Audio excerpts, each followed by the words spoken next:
Casa ai Colli è una struttura che sarà il futuro della sanità. Certo, sarà il futuro non solo della sanità veneta, ma si propone come una soluzione del post acuzie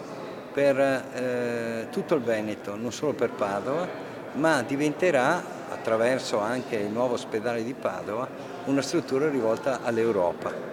Una struttura a misura del cittadino. È una struttura sicuramente a misura del cittadino, poi per la sua forma, diciamo, di finanziamento,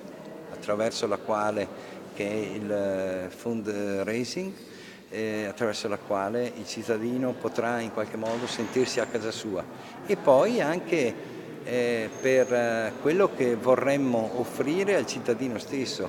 il quale, quando entrerà a casa sua, usando questa metafora, sarà accolto da una sanità che lo circonderà di attenzioni, quindi da una sanità che va dalla prevenzione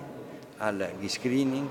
ai piccoli interventi, alla riabilitazione e, perché no, anche ad accompagnarlo per la sua vecchiaia, quindi attraverso quelle certificazioni che attualmente vanno sotto diciamo, l'egida del Dipartimento di Prevenzione, che sono le commissioni di invalidità civili.